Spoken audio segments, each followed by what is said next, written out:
दोस्तों, क्या आप सबके लिए बहुत कुछ करते हैं पर फिर भी अंदर से अकेला महसूस करते हैं? सबको खुश करते करते क्या आप खुद को कहीं पीछे छोड़ आए हैं? आज की बुद्धवाणी उन लोगों के लिए है जो दूसरों के लिए जीते जीते खुद के लिए जीना भूल गए हैं। कहानी की शुरुआत। एक गांव में आरव नाम का युवक रहता था। वो बहुत नेक और मददगार था। किसी का भी काम हो, आरव मना नहीं कर पाता था। गांव वाले उसे बहुत अच्छा कहते थे, लेकिन यही अच्छाई उसकी कमजोरी बन गई। उसे डर था कि अगर उसने ना कहा तो लोग बुरा मान जाएंगे। अंदर का खालीपन। धीरे धीरे आरव ने अपने मन की आवाज सुनना बंद कर दिया। उसे पेंटिंग पसंद थी, पर अब उसके पास समय नहीं था। वो दूसरों की खुशियों का बोझ ढोते ढोते अंदर से थक चुका था। पिता की सीख। एक दिन उसके पिता ने उसकी आंखों में वो थकान देखी और कहा, बेटा, अगर घर का दीपक हर घर को रोशन करने के चक्कर में खुद का तेल खत्म कर दे तो वो खुद बुझ जाएगा। दूसरों की मदद करो, पर खुद को अंधेरे में रखकर नहीं। फायदा उठाने वाले लोग। समय के साथ लोग आरव की इस मजबूरी का फायदा उठाने लगे। किसी को पता था कि बस दो मीठी बातें बोलो और आरव अपना काम छोड़कर आ जाएगा। आपकी चुप्पी जब दूसरों का अधिकार बन जाए तो वो सबसे खतरनाक होता है। शांति की तलाश। एक रात आरव ने खुद से सवाल किया, मैं सबको खुश रखता हूं, फिर मैं खुद खुश क्यों नहीं हूं? अपनी मां की सलाह पर वो जंगल में रहने वाले एक शांत बुद्ध भिक्षु के पास पहुंचा।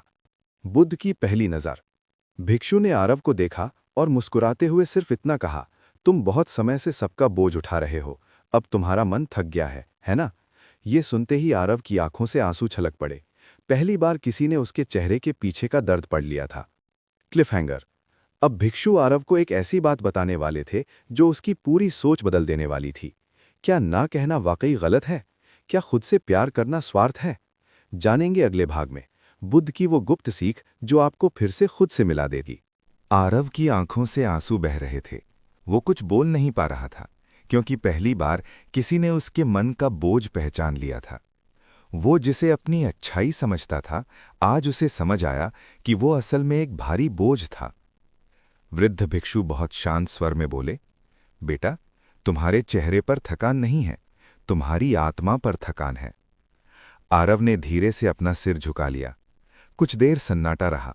फिर उसने कांपती आवाज में पूछा, गुरुदेव, मैं सबकी मदद करता हूं, सबको खुश रखने की कोशिश करता हूं, सबका मन रखता हूं, फिर भी मेरे अंदर शांति क्यों नहीं है? क्यों मुझे हर रात एक खालीपन महसूस होता है? भिक्षु हल्का सा मुस्कुराए। उन्होंने पास रखे मिट्टी के एक छोटी घड़े की तरफ इशारा किया। वो घड़ा आधा भरा था। भिक्षु बोले, आरव, अगर इस घड़े से हर कोई पानी निकालता रहे और इसमें कोई ऊपर से पानी भरे ही नहीं, तो एक दिन क्या होगा? आरव ने तुरंत कहा, गुरुदेव, घड़ा खाली हो जाएगा। भिक्षु ने उसकी आंखों में देखते हुए कहा, यही तुम्हारी जिंदगी है। तुम सबको देते जा रहे हो, अपना समय दे रहे हो, अपनी ऊर्जा दे रहे हो, अपना मन और अपनी मुस्कान भी दे रहे हो, लेकिन तुमने खुद को अंदर से भरना बंद कर दिया है। और जो इंसान खुद अंदर से खाली हो जाए, वो एक दिन बाहर से भी टूट जाता है। आरव चुप हो गया। उसे लगा जैसे किसी ने उसके दिल की वर्षों पुरानी गांठ खोल दी हो। भिक्षु फिर बोले, सुनो आरव, अच्छा इंसान बनना बहुत सुंदर बात है, लेकिन हर किसी को खुश करना ये बुद्धिमानी नहीं है, क्योंकि इस दुनिया में कुछ लोग तुम्हारी अच्छाई को समझेंगे और कुछ लोग उसी अच्छाई का इस्तेमाल करेंगे। आरव ने धीरे से पूछा, तो क्या मुझे लोगों की मदद करना छोड़ देना चाहिए? क्या मैं स्वार्थी बन जाऊं? भिक्षु ने तुरंत कहा, नहीं, मदद करना मत छोड़ो, लेकिन खुद को मिटाकर मदद करना छोड़ दो। याद रखो आरव, ना कहना कठोरता नहीं है, ना कहना कई बार सबसे बड़ा आत्मसम्मान होता है। अगर तुम्हारा मन थका हुआ है, अगर तुम्हारे पास समय नहीं है, अगर तुम्हारी अपनी जिम्मेदारी पहले है, तो ना कहना गलत नहीं है। गलत यह है कि तुम हर बार अपने दिल को दबाओ और दूसरों की आदत बन जाओ। हवा धीरे धीरे चल रही थी। बरगद के पत्ते हिल रहे थे। भिक्षु ने एक छोटी सी कहानी सुनाई। जंगल में एक पेड़ था। उसकी शाखाएं बहुत मजबूत थीं। हर पक्षी उस पर बैठता, हर राहगीर उसकी छांव लेता। पेड़ बहुत खुश था कि वो सबके काम आ रहा है। लेकिन एक दिन उसकी जड़ें सूखने लगी, क्योंकि वो बाहर तो फैलता रहा पर अंदर से खुद को मजबूत करना भूल गया। और जब तेज आंधी आई तो वही पेड़ सबसे पहले गिर गया। भिक्षु ने आरव का हाथ थामकर कहा, जो इंसान सबको सहारा देता है उसे अपनी जड़ों को भी बचाना पड़ता है। तुम्हारी जड़ें क्या हैं? तुम्हारा मन, तुम्हारी शांति, तुम्हारा समय और तुम्हारी सीमाएं। अगर ये सूख गए तो तुम बाहर से कितने भी अच्छे दिखो, अंदर से ढह जाओगे। आरव ने पूछा, लेकिन गुरुदेव, अगर मैंने ना कहा तो लोग नाराज हो जाएंगे, वे मुझे बुरा कहेंगे। भिक्षु मुस्कुराए और बोले, जो लोग तुम्हारी हाँ से ही तुमसे जुड़े हैं वे तुम्हारे अपने कभी थे ही नहीं। सच्चे लोग तुम्हारी मजबूरी समझेंगे, तुम्हारी सीमा और तुम्हारा मौन भी समझेंगे, और जो सिर्फ तुम्हारी उपयोग के लिए तुम्हारे पास हैं उनका दूर हो जाना ही तुम्हारी सच्ची मुक्ति है। भिक्षु ने अंतिम बात कही, कल से दुनिया मत बदलना, बस एक छोटी शुरुआत करना। जब मन ना कहे तो तुरंत हाँ मत बोलना। पहले एक गहरी सांस लेना, फिर खुद से पूछना, क्या ये काम मैं सच में करना चाहता हूं या सिर्फ सामने वाले को नाराज होने से बचा रहा हूं। यहीं से बदलाव शुरू होगा। आरव उस रात गांव वापस लौट तो गया, लेकिन इस बार उसके अंदर एक नई हिम्मत थी। उसे लगा कि खुद को बचाना भी उतना ही जरूरी है जितना दूसरों की मदद करना। लेकिन दोस्तों, सीख सुन लेना आसान है, उसे जीना बहुत कठिन। अगले ही दिन आरव के सामने एक ऐसी स्थिति आई जहां उसे पहली बार ना कहना था। क्या वो कह पाएगा, या फिर समाज के डर से फिर से वही पुराना आरव बन जाएगा? उस रात आरव जब अपने घर पहुंचा तो वो थक कर सोया नहीं। वो जाग रहा था, पर उसकी आंखों में बेचैनी नहीं बल्कि एक अजीब सा सुकून था। भिक्षु की वे बातें उसके कानों में गूंज रही थीं। जो पेड़ अपनी जड़ों को भूल जाता है वो आंधी में सबसे पहले गिरता है। आरव ने तय किया कि कल से वो अपनी जड़ों का ध्यान रखेगा। वो दूसरों की मदद तो करेगा, पर खुद को मिटाकर नहीं। अगली सुबह, पहली चुनौती। सुबह हुई, सूरज की पहली किरणें खिड़की से आ रही थीं। आरव तैयार होकर अपने घर के बाहर निकला ही था कि तभी गांव का वही व्यक्ति आया जो अक्सर आरव को अपने निजी कामों के लिए बुलाता था। उसने दूर से ही आवाज दी, अरे आरव, बहुत अच्छा हुआ तुम मिल गए। जरा मेरे साथ चलो, बाजार से कुछ भारी सामान उठाकर लाना है। अकेले मुझसे नहीं होगा। आरव के पैर ठिठक गए, उसका दिल तेज धड़कने लगा। पुराना आरव बिना सोचे कह देता, हाँ काका चलिए, लेकिन आज उसके पास अपनी योजना थी। उसे अपनी माँ के लिए दवा लानी थी और फिर अपने पिता के साथ खेत पर हाथ बटाना था। आरव को लगा, अगर मना किया तो ये क्या सोचेगा? क्या ये बुरा मान जाएगा? क्या गांव में सबको कह देगा कि आरव बदल गया है? उस व्यक्ति ने फिर टोका, क्या हुआ आरव, सोच क्या रहे हो? चलो, देर हो रही है। आरव ने गहरी सांस ली, अपनी मुट्ठियां भींची और फिर बहुत ही शांत लेकिन साफ आवाज में बोला, क्षमा करना काका, आज मैं आपके साथ नहीं चल पाऊंगा। आज मुझे अपने घर के कुछ बहुत जरूरी काम पूरे करने हैं। वहां एक पल के लिए सन्नाटा छा गया। वो आदमी हैरान रह गया। उसे ना सुनने की आरव ने ना कहना तो सीख लिया था, लेकिन अभी उसकी सबसे बड़ी परीक्षा आनी बाकी थी। कुछ दिनों बाद गांव के मुखिया के घर में एक बड़ा उत्सव था। गांव का हर व्यक्ति वहां काम कर रहा था। मुखिया का स्वभाव थोड़ा कड़क था और गांव में उनका बड़ा दबदबा था। दोपहर का समय था। आरव अपने पिता के साथ खेत पर काम कर रहा था। तभी मुखिया का एक सेवक आया और बोला, आरव, मुखिया जी ने बुलाया है। उनके घर पर मेहमान आने वाले हैं। तुम्हें सारा सजावट का काम संभालना है और रात भर वहीं रुकना है। आरव का मन बैठ गया। आज उसके पिता की तबीयत कुछ ठीक नहीं थी और उसे घर पर रहकर उनकी देखभाल करनी थी। उसने विनम्रता से कहा, भाई, आज मेरे पिता की तबीयत ठीक नहीं है, मुझे उनके पास रहना होगा। मैं माफ़ी चाहता हूँ, मैं नहीं आ पाऊंगा। सेवक हैरान रह गया, क्या तुम मुखिया जी को मना कर रहे हो? पूरे गांव में किसी की हिम्मत नहीं हुई आज तक।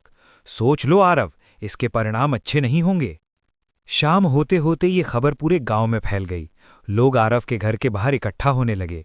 कोई कह रहा था, आरव घमंडी हो गया है, तो कोई कह रहा था, देखो जरा, सीर सी प्रशंसा क्या मिली, अपनों को ही भूल गया। आरव के पिता ने धीरे से कहा, बेटा चले जाओ, गांव वालों की बातें चुभ रही हैं, मैं ठीक हो जाऊंगा। आरव के मन में एक पल के लिए डर आया। उसे लगा कि वो फिर से हाँ बोल दे ताकि सब शांत हो जाएं, लेकिन तभी उसे भिक्षु की आवाज याद आई, अगर तुम्हारी अपनी जड़ें सूख गईं तो तुम किसी को छाया नहीं दे पाओगे। आरव बाहर निकला और गांव वालों से शांति से बोला, मैं मुखिया जी का सम्मान करता हूं, लेकिन आज मेरा धर्म मेरे पिता के पास होना है। अगर मैं अपने पिता की सेवा नहीं कर सकता तो मेरी मदद सिर्फ एक दिखावा होगी। तभी वहां से वही वृद्ध भिक्षु गुजरे। सब शांत हो गए। भिक्षु ने आरव की आंखों में देखा और फिर गांव वालों की तरफ मुड़े। उन्होंने एक ऐसी बात कही जो सबके दिल में उतर गई। भिक्षु बोले, लोगों, क्या तुम जानते हो करुणा और मजबूरी में क्या अंतर है? जब तुम किसी की मदद इसलिए करते हो क्योंकि तुम करना चाहते हो तो वो करुणा है, लेकिन जब तुम किसी की मदद इसलिए करते हो क्योंकि तुम ना कहने से डरते हो तो वो गुलामी है। यहां थोड़ा रुकें, गहरा पॉज लें। एक कमजोर इंसान कभी किसी का भला नहीं कर सकता। आरव आज कमजोर नहीं, मजबूत बन रहा है, क्योंकि जो इंसान अपनों के प्रति अपना कर्तव्य जानता है वही समाज का सच्चा सेवक हो सकता है। जबरदस्ती कराई गई सेवा कभी फल नहीं देती। भिक्षु की बातों ने जादू जैसा काम किया। मुखिया जी भी वहां आ चुके थे। उन्होंने आरव के कंधे पर हाथ रखा और कहा, आरव, मुझे माफ करना। मैंने तुम्हारी अच्छाई को तुम्हारी मजबूरी समझ लिया था।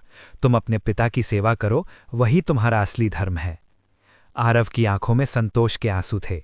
उसने आज न केवल ना कहना सीखा था, बल्कि अपनी प्राथमिकताओं यानी प्रायोरिटीज को चुनना भी सीख लिया था।